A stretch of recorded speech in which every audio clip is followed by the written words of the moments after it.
ulang tahun yang sekarang meriah banget ya Pak ya. Antusias dari masyarakat juga sangat besar. Ya udah lumayan berkembang juga sih, dari sebelumnya udah maju juga.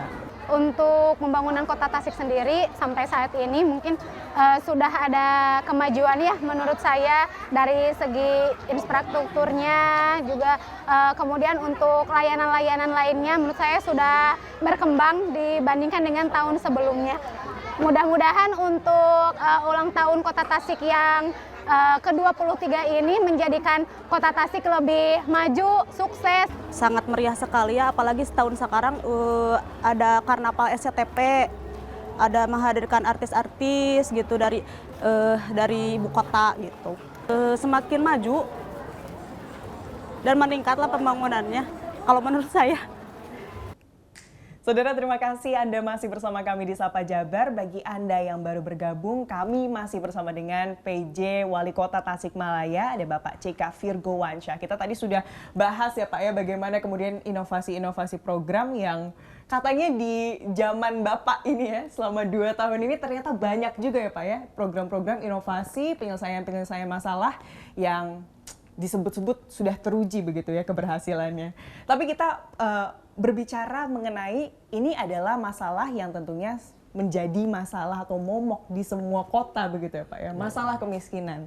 Tasikmalaya sendiri data terakhir menunjukkan 11,1%. Betul. Dari data ini Pak, tanggapannya dan gambarannya penyelesaiannya seperti apa Pak? Iya, makasih Mbak Fida. Jadi hampir semua daerah itu akan dilihat sebelum program-program yang lain, yang akan dilihat adalah data kemiskinan terlebih dahulu. Jadi mau kita setinggi apapun, tapi kalau kemiskinannya tidak turun-turun, jadi itu yang jadi fokus utama. Nah, kalau kita lihat data statistik di Kota Tasikmalaya, berawal dari 2021 itu 13,3%. Di 2022 itu kita di 12,72%. Sampai di 2023 dari 12,72 itu menjadi 11,53%. Dan hari ini terakhir data di 2024 itu tadi yang Mbak Fida sampaikan 11,10. Dan tahun lalu di 12,72 menjadi 11,53 itu menjadi diapresiasi oleh BPS, itu adalah bagian tren penurunan kemiskinan, salah satu penurunan kemiskinan terbaik se-Indonesia, deltanya. Memang masih cukup banyak permasalahan yang kita hadapi. Angka absolut memang masih tinggi. Kalau kita diskusi terkait dengan angka ini ya 10%, 11% itu kalau ada orang 10 kita jejerkan, itu satu orang bagi adalah masyarakat miskin. Tapi kalau kita lihat beberapa tahun yang lalu, kalau kita jejerkan 10% itu 3 orang itu masyarakat miskin, karena dulu kemiskinan kita masih sampai 26%. Artinya kota ini berdiri dengan kemiskinan 26%.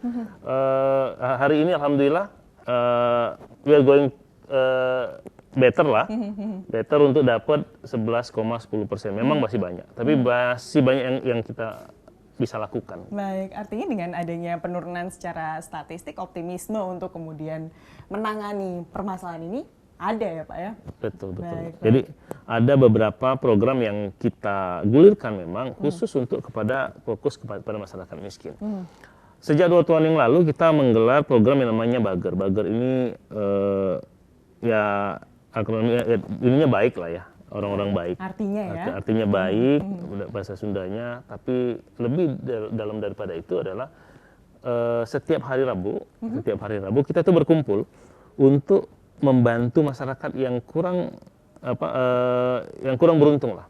Dan Bager tidak menerima titipan barang, tidak menerima transfer.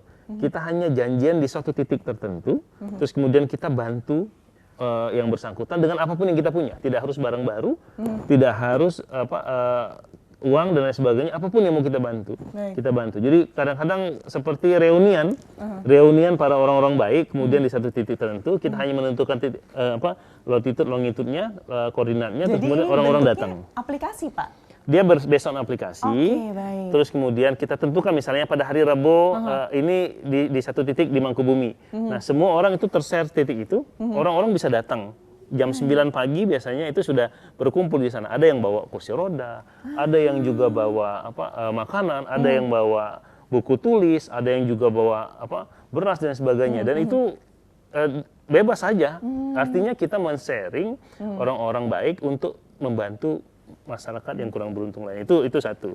Bagus. Dan ini dashboardnya. Jadi dashboard ini untuk membantu saya sebenarnya untuk memastikan ini berjalan terus-menerus. Ini sudah jalan alhamdulillah hampir 2 tahun. Hampir 2 tahun dan ini mendapatkan respon yang cukup baik karena langsung diterima oleh masyarakat dan kita juga bisa berbagi kebahagiaan karena ketika berbagi kepada masyarakat miskin ada kebahagiaan yang muncul.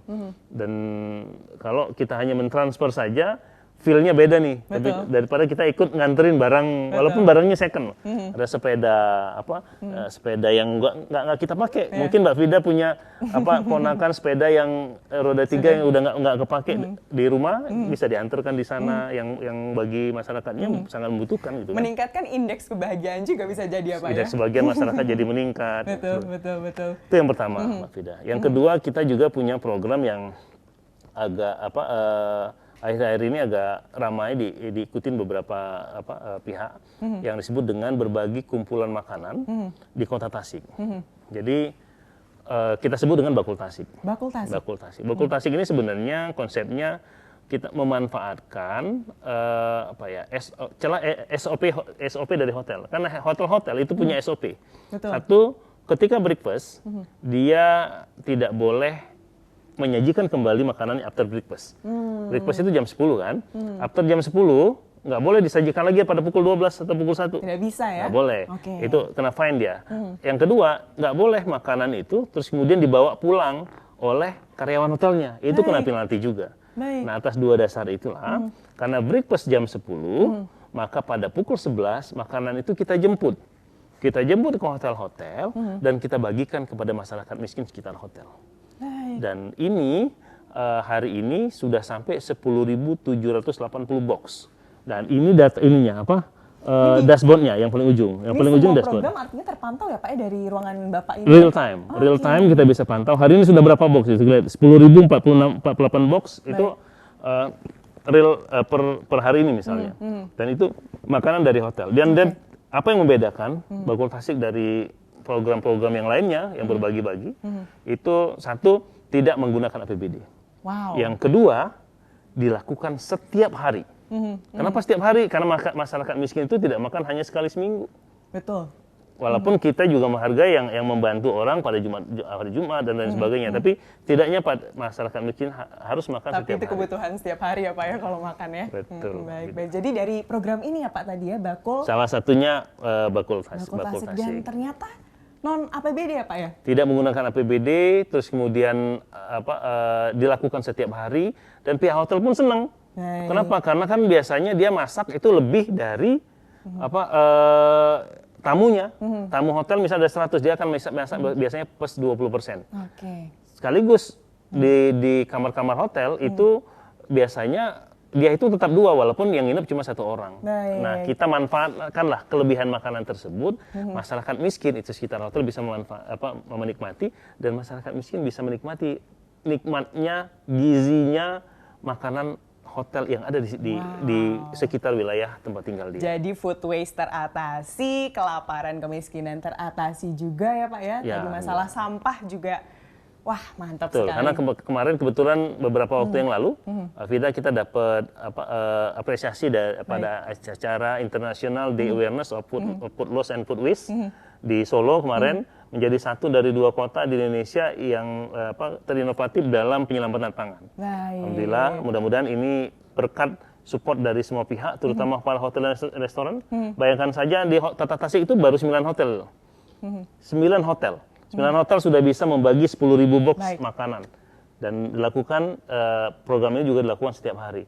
Bayangkan kota-kota besar lainnya. Ada misalnya satu daerah yang memiliki sampai 500 hotel misalnya. Kalau satu hotel itu 20 box saja, maka akan ada 10.000 masyarakat miskin yang makan pada hari itu dari hotel-hotel tanpa APBD. Baik, seru sekali ya kalau kita berbicara mengenai inovasi-inovasi yang sudah dilakukan gitu ya di Kota Tasik. Kita akan lanjutkan Pak usai jeda. Saudara jangan kemana-mana karena usai jeda kami masih akan kembali. Tetaplah di Sapa Jabar.